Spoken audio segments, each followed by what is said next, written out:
Welcome to Ronalda Church. Take a moment to let us know how we can pray for you and your loved ones this week. The Connect card is a great way to help us stay in touch across all of our campuses. You and your family are invited to join us for our Christmas Eve and Christmas Day services. We have incredible things planned to celebrate in this special season. Gather with us for warm, candlelit worship, an inspiring message, and so much more. There'll be something for everyone, so invite your friends and family. Use the link below to learn more. Your year-end gifts are vital to the continued mission of Ronalda Church. More than ever, people are looking for an answer, and we have it. The answer is and always will be Jesus. Every gift is an investment in changing the world through the message of the grace of Jesus Christ. You can give your year-end gifts securely on our website or by downloading the Ronalda Church app from your app store. From the bottom of all of our hearts here at Ronalda, thank you for your continued faithfulness to the mission of the gospel work here in the Triad and throughout the world. Again, we're so glad you're here. Let's worship together.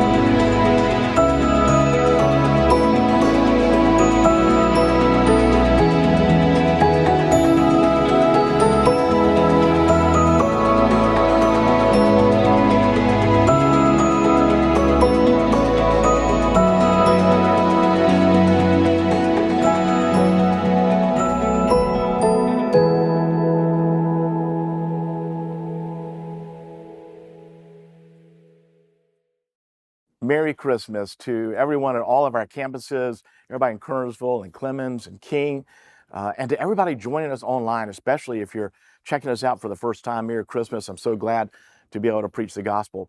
Are you ready for some good news? No matter how much you might lose, have real losses in this world, you can have joy in Christ because of what he has won. We have been looking all throughout Advent at prophecies of Christmas that specifically point to the joy that is ours because of Christmas, because of the coming of Christ. It's the joy of every longing heart. And what I've been almost surprised to find is that almost every one of these prophecies in some way points us to joy. And this famous text from Isaiah chapter 9 is a beautiful and powerful word that makes a connection between the Messiah's victory and our joy. Looking again at verse 2, the people who walked in darkness have seen a great light. Those who dwelt in a land of deep darkness, on them has light shone. And you'll remember when Jesus came, John said that he was the light of the world, and Jesus described himself as that way, like a light that shines in the darkness so that people no longer have to stumble in the darkness. And verse 3, you have multiplied the nation. This is all a prophecy 8 centuries before Christ. You have multiplied the nation. You have increased its joy. They rejoice before you as with joy at the harvest, as they are glad when they divide the spoil. We're going to look at other pieces of Isaiah 9, but I want to point you to that connection between Christ's victory and our joy. God promised to increase our joy through this Messiah. As a kid, every summer we went to Myrtle Beach, stayed at the Driftwood Motel, back when Myrtle wasn't so crowded and didn't have all the high rises. And we would spend countless hours riding waves, playing in the surf, building castles, and playing skee ball. Walking down to the Myrtle Beach arcade with my brothers, where they had the baseball games and the skee ball games, where if you got a certain score, you could win a stuffed animal. And I don't know what it was about me as a kid, but I wanted to win that stuffed animal. If it took my entire piggy bank to do it, all of my allowance and every bit of money I'd taken. I wanted to win an animal, and always felt my best chance was at skee ball, an ancient game where you take a wooden ball, roll it up a ramp, and there would be different circles of different size with different point values. The higher the point value, the harder it is to hit that target. And back in the day, if you got a score of 340 with those 9 balls, then you would win an animal. I had it all figured out. That meant that you got to get about 7 of them in the 40 slot and 2 of them in the 30 slot. And I had developed, even as a little kid, a patented technique of getting my right foot just set back, just so stay steady, and throw it in a banking maneuver off of the left side and then back up over the ramp and into the 30 or the 40. Well, the game hasn't changed over the years. Now you don't win animals, you win these tickets. I always hated that. I want to win the animal. But anyway, they've added some zeros to the end of it. So instead of the point values being 30, it's 3,000 and 4,000, 5,000. And they've added a 10,000 up in the corner, which only the foolish people go for the 10,000. It's not a wise strategy. Too hard to hit. You're too likely to wind up with a zero after that. So anyway, you can imagine when our staff decided we would have our annual Christmas party at Campbell City Barbecue by reserving the arcade room upstairs. And someone said, why don't we, for fun, have a tournament of some of the games up there? And someone said, we could have a skee ball tournament. I said, yeah, sure, a skee ball tournament. There must have been 30 of us or so that entered into the skee ball tournament. It was a random draw, random bracket, and poor Pastor Chris got a bad draw. He had to take on me in the very first round. He had a decent score of 25,000, and my score of 29,000 put him out of the competition. It was a very interesting competition because I did have one round that would have won an animal back in the day. And then I got to the finals, and I was playing none other than Ashley Johnson, wife of Pastor Barrett. Ashley, our women's director who works with our leadership, and I didn't know she had game. She could roll some skee ball. And I had my worst game of the tournament, and she then was bowling after me. And at the last, if she could have just gotten it into the 5,000, she would have won the tournament. And everybody stood, hold their breath as the ball went up. And sorry about that, Ashley, but she missed it. She had her chance. And so I took away the prize for the Ronaldo Skee Ball Championship, and I felt like a kid all over again. Maybe it's because I was the youngest of 3 boys. Some competition was going on all the time. We used to play in the upstairs hallway this game called bat ball. We acted like, mom didn't want us to play, banging this tennis ball, batting it around past each other, trying to get it to go through a door, banging into the walls. And, and so we used Pig Latin to describe the name of it, at bay, all bay, as if our mother didn't know what we were saying. We were saying, let's go play some at bay, all bay. And, it was always some kind of wrestling match, always some kind of competition. And so along the way, I discovered that I'm pretty competitive. But there's something inside of all of us, even if you don't consider yourself a person who's competitive, that is overjoyed with an authentic victory. It's iconic, the words of Jim McKay for the Wide World of Sports that ABC started, I think, back in the 60s, in which you could hear the voice come on at the beginning where they're showing someone winning, and then they show a skier who's tumbling and talk about the whole wide variety of sports spanning the globe. And then he says the famous iconic words, looking for the thrill of victory and the agony of defeat. Even if you're not that competitive, there's a thrill that goes with victory. Nobody ever says, boy, I just lost. And boy, that just made me so happy. I just felt so joyful about that. That's not the way it works. There's something inside of us that is designed for rejoicing with victory. And I think it's this very thing that Isaiah was prophesying. I believe that you and I were designed in Christ to enjoy the fruit of His spiritual victory on our behalf and to live in an ongoing consciousness of that victory. We have been learning during Advent how joy is the default position of the Christian's life. We go through hardships, we go through troubles, but there is always a return to joy.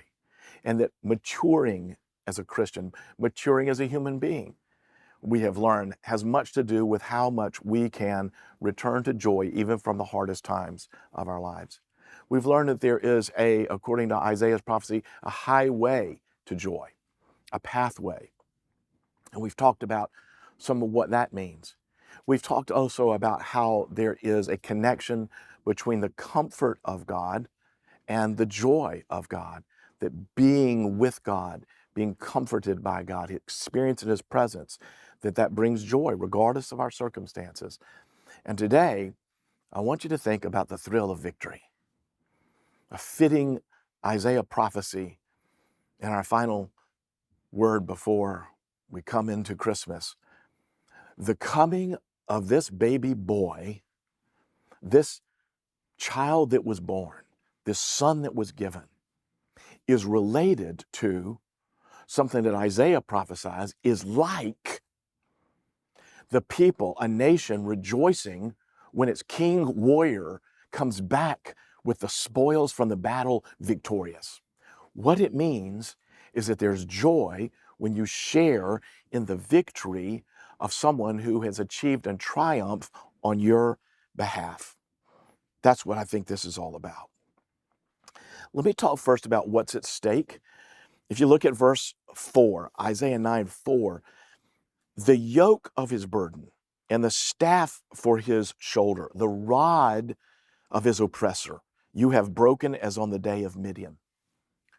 So this is an image of the yoke of slavery.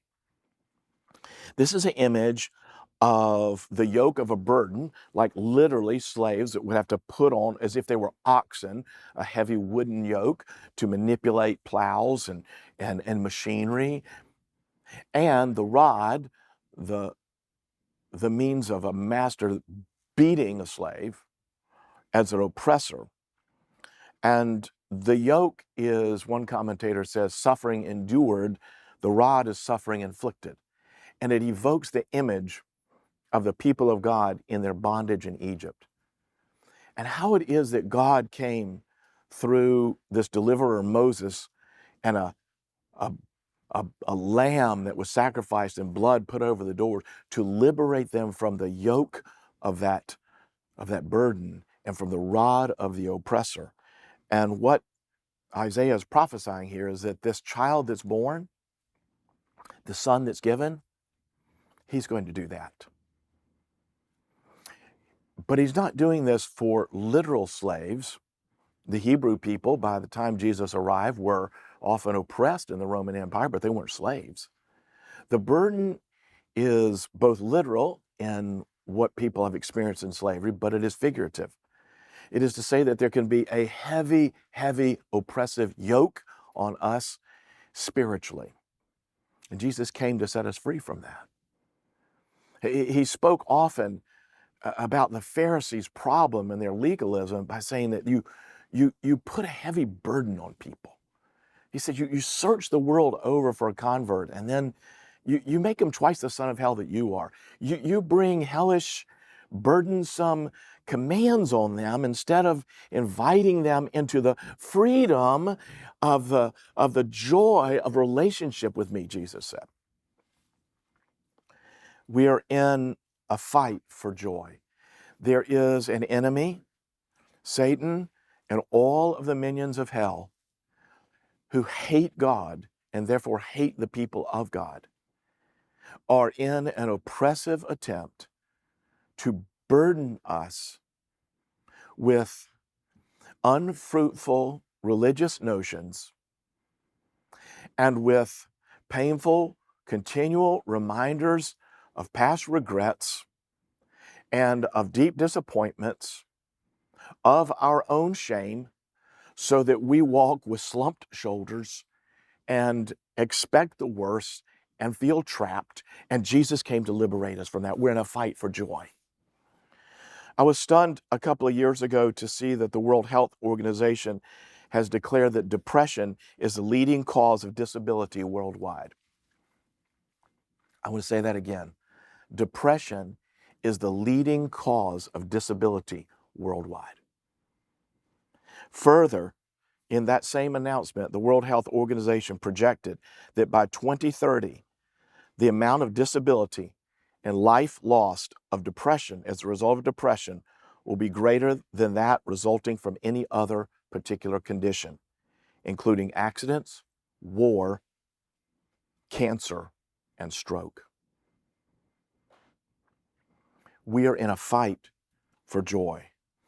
And the prophecy of Isaiah says that that yoke that brings that depression will be broken off as in the day of Midian. And we don't have time to go back and look at this, but this is a reference to Gideon, who was one of the judges in Israel, who was approached by God. And Gideon actually was pretty afraid. He was hiding out in a wine press. He was afraid of the Midianites.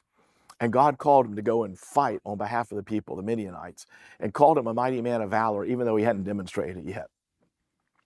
And Gideon had this big army that kept getting smaller and smaller and smaller. And it's a beautiful and powerful and almost comical. Like the Lord's like, your army's too big. Until it gets down to where it's so small that it looks like there's no way they could win. And God works like that. He works in ways that you would think there's no way in the natural that anybody could do it. And that's the very moment that God wants to show his power. And so as if it was Gideon and the victory over the Midianites, God's going to do this. Isaiah says he's going to remove the yoke. He's going to make it possible. I stumbled across a note that someone sent me a while back, and I thought it would bless you. It was written from a radio listener who listened to our radio broadcast and lived in Texas. And I just thought it was beautiful. She said, I heard you preaching one of your sermons from the I Hope So series. Well, that was a series I preached in 2009. And some of these classic series, that was a series on Romans chapters 5 through 8. And we'll bring them back even though they're old and play them on the radio again. And this was what that was. Romans is such a deep and rich and powerful letter that in many ways it is the pinnacle of New Testament theology. And by the way, Romans is going to be our study and the preaching in the coming year in an unhurried, long study of Romans. I can't wait. But she said it, she had heard that, and listen what she said. I had to pull the car over to listen and just sobbed uncontrollably. I'd lived so much of my adult life just existing in the realm of self-condemnation, guilt, shame, and worthlessness. I'd been a Christian for as long as I could remember, but I never heard the gospel like this before, and I couldn't get enough. I think there are a lot who want to walk closely with God, but until the gospel comes in all of its purity and power in a revelation of the grace of God who has accomplished for us in Christ what we can never accomplish ourselves, until that comes, the yoke can remain, can't it? She continues, she said, for me, it's been a process to reprogram years of self-hatred and failed relationship cycles. She said, I felt I was the woman at the well. I've been married twice, failed at my latest long-term relationship, had countless relationships between. If someone treated me well, it seemed to bore me. And what was so beautiful about this letter, she went on, I won't read it all, to say that she found I was going to be at a conference in Texas with Dudley Hall. So she came, and Ann and I were doing a seminar there on parenting in which we talked about the power of blessing. And she said that she wondered how it would apply for her because her children were grown by that time, 17 and 19. But when she got back from the conference, she realized that her 17-year-old, or 18 rather, sorry, 18-year-old daughter had attempted to take her life. And so she was able to fly to see her, and she learned something about speaking blessing over her life. Listen to what she said. She's now living with me and thriving as a living testimony of how God will restore to you the years the locust has eaten. And I'm beginning to understand and accept that I'm an heir, a treasure, and have a purpose as a child of the one true King. This is what it means to have the yoke lifted, broken off of us.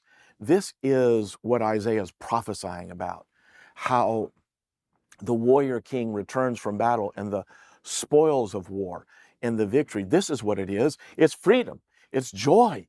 It is peace. It is the lifting off of the heaviness of the old shame and the liberty of knowing yourself accepted in Christ. This is what Isaiah is prophesying. And how is this possible? Here come the famous line, a child is born, a son is given. A child is born is to say that what we celebrate at Christmas is that Jesus was, on the one hand, born like every other child. He was born. He was born.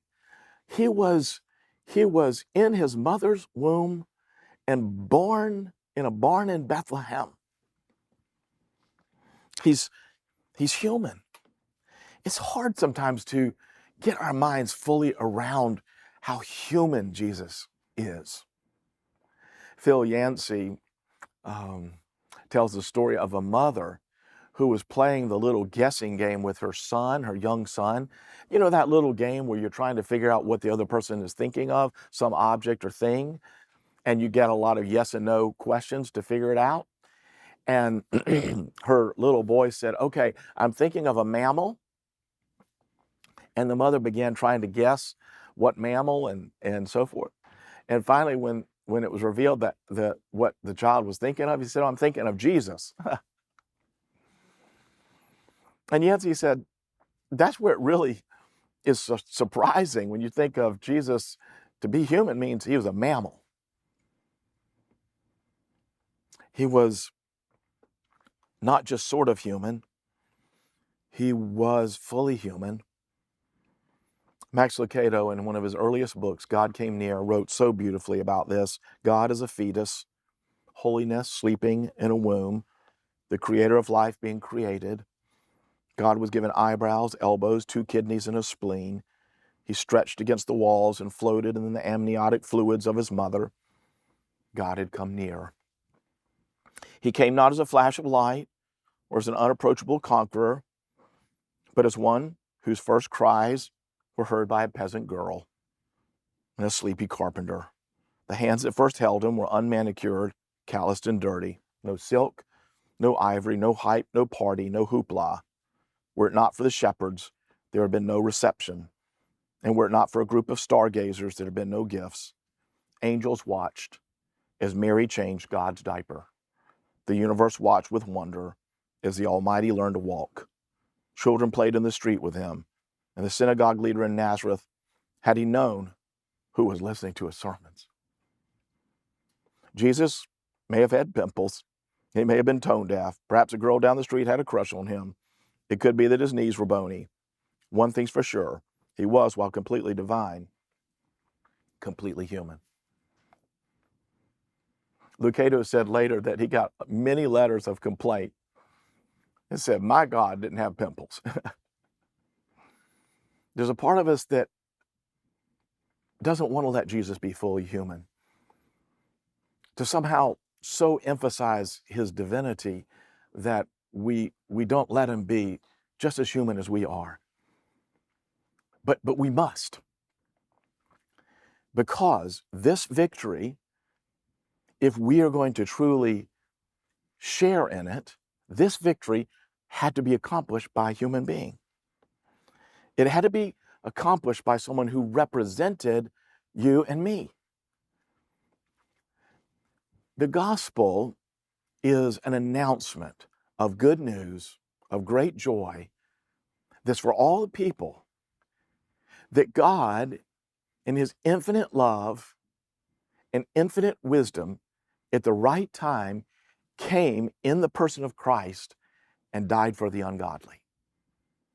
So that whoever believes that he did that, whoever believes that Jesus was the Son of God and the Savior of sinners, and places their trust in him, just by faith, not by any work within the believer, just by faith, then the grace of God is at work in such a way that you are 100% forgiven of all wrongdoing in your life. And in addition, you are credited with the very righteousness of Jesus. That's what's so glorious about this announcement. And this announcement, which says that our sin is the problem and Jesus is the only answer, that announcement is a cause for joy. And no other announcement can bring that kind of joy. And it depends completely and fully on Jesus being 100% human, just like you and me.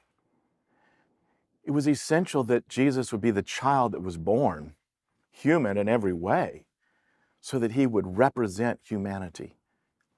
He was a human being who took your place. That's how he paid the price. That's how you, as a human being, could be credited with his righteousness, a share in the inheritance that he earned for you as a human. It also means that he understands. He really understands what it's like to be human. The writer of Hebrews chapter 2, 14, said, "Since therefore the children share in flesh and blood, he himself likewise partook of the same things, that through death he might destroy the one who has the power of death." He partook in the same things, flesh and blood. And he says at verse 17, "Therefore he had to be made like his brothers in every respect, so that he might become a merciful and faithful high priest." Verse 18, "He himself has suffered when tempted and is able to help those who are being tempted." In other words, though Jesus never sinned, he understands what it's like to be tempted. Though he may not have gone through the exact problem that you're going through, he fully understands. You might think, well, he was never married. He doesn't understand what it was like for me to go through that difficult divorce. Or you might say he never knew what it was like to get a cancer diagnosis. Well, the experience of humanity and what he holds in common is so close and so near to every experience that, in a very real sense, he does understand. I remember being very surprised after I began teaching about the healing of shame, which had manifested in my life as a lot of drivenness and a lot of perfectionism. Like, if you feel like you don't measure up, one way to try to deal with it is by trying to measure up. But another way to deal with it is don't try at all. I was very surprised that I began to realize that there were people with very different journeys and walks of life than mine, that we understood each other. I got an email last week from a lady I met years ago in Kansas City, where we did a Shame Off You conference. And her story was just fantastic. I won't go into her whole story, but she was a lady that had been in the sex industry in Kansas City, and she'd gotten invited into a small group at a church that was doing the Shame Off You workbook.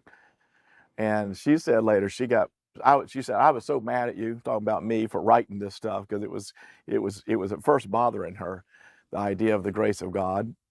But eventually she really came to Christ, and she's been leading these things ever since. And she contacted us last week. She reconnected, said, "Would I maybe get on a Zoom and talk with her group of ladies that she's currently discipling?" And she works in this great ministry now, helping people out of the sex industry in Kansas City and getting people off the streets. It's wonderful. You go, well, how could she understand me or I understand her with very different paths of life? Well, it's because shame is shame. It's the same thing. Temptation is temptation. And Jesus, by experience in humanity, he has gone to the depths and experienced suffering and experienced longing and hurt and thirst and sadness and happiness and all the human emotions. He really understands. So how do we have joy in the triumph of Jesus? First, it depends on this. He's a child that was born. And secondly, he's a son that was given. Born as a human, but given by God. He is everlasting God, the prophecy says. He is fully God. This is what is beautiful, powerful, mysterious, and unique about the Christian faith, is that everything in this victory we celebrate depends on Jesus being both the child that's born and the son that's given. Child born in an ordinary way, and a son that was given supernaturally. Begotten, not made, was always existing and then became a child. It wasn't created. This is the mystery of the incarnation. And it's essential to God's plan that Jesus be both fully human and fully God, because if he's not fully human, he can't represent humanity. But if he's not fully God, then he can't live the perfectly sinless life that we are required to live and can't live. And it means this: if Jesus is fully God, if you're with us today and you're thinking about Jesus this Christmas, even though maybe you don't think about him that much, what the idea of him being fully God means is that you can't just play it off as Jesus was a nice person or a cute baby or had some nice thoughts and ideas. If he's God, it changes everything. He is both human and born of a virgin. He is both meek and majestic, finite and infinite, wordless, and he's the Word. He is vulnerable and invincible. He's unnoticed and yet worshiped. He is immobile and yet unstoppable. He is humble yet heralded. He's confined and yet uncontainable. He is hungry and yet satisfying. He is a baby and he's a king. And this warrior image is about a conqueror who is not conquering through ordinary means, but he lays down his own life. He surrenders his life by God's set purpose to die in our place. But in so doing, he has utterly defeated all of the enemy's tactics. And the increase, verse 7, of his government and of peace, there'll be no end on the throne of David and over his kingdom, to establish it and to uphold it with justice and with righteousness from this time forth and forevermore. I love the ESV Study Bible note on this verse. It says, the empire of grace will forever expand, and every moment will be better than the last. Jesus came and brought a kingdom, defeated the kingdom of darkness, and brought the kingdom of light. And that's what we're part of. And then this verse is so important at verse 7, at the last part of it, the zeal of the Lord of hosts, which is to say the Lord of heaven's armies. The zeal of the Lord of hosts will do this. He did it. Everything that makes Christmas joyful and makes the gospel wonderful and makes this message one of good news, of great joy, depends on this. It's not your zeal that saves you. It's the zeal of Jesus. He was zealous to save you. He was zealous to die for you. He's won it.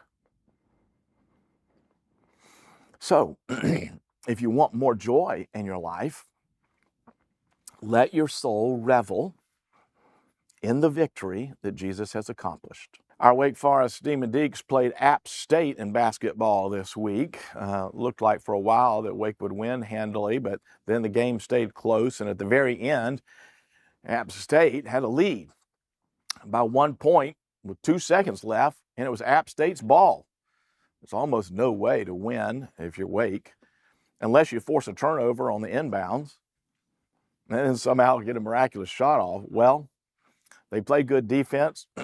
App State bobbled the ball. It went out of bounds on them, and there's 1.3 seconds left. And Wake's got to get the ball in, somehow get a shot off. And they get the ball into the hands of Andrew Carr, who hits a fadeaway jumper. And just as time expired, and Wake wins by a point. Those scenes are so fun to watch. Of course, I love Wake, and I was pulling for them, but it's so fun to watch because the first thing that happens, everybody on the bench, Wake Forest, comes running out there and jumps on this player that hits the game-winning shot, just celebrating together. Because when he makes the shot, he made it for the team. But not just that, but everybody in the stands that feels like that's their team, they share in the same joy. What I'm saying is that joy is not limited to the victory you accomplish. It is expanded by the victory that is accomplished on your behalf. And that's what Isaiah is prophesying. It's as if this child who will be born is a son who will be given, this God-man, has gone on your behalf, won the battle against the powers of darkness that you could not win, conquered sin and death and disease, and has liberated this yoke of continual burden and bondage that says you always have to do more and be more if you're ever going to be accepted by God, and instead has brought the liberating grace of God to become so powerfully applied to your life that you are free and you enjoy the spoils of the victory, which is a whole spiritual inheritance in Christ. So when your life has its ups and downs and you're looking for joy, one of the best ways you can find joy is to remember that you are on Jesus' team, he's on yours, and he has won it all. The zeal of the Lord of hosts has accomplished this. That is the thrill of victory, and that's the gospel.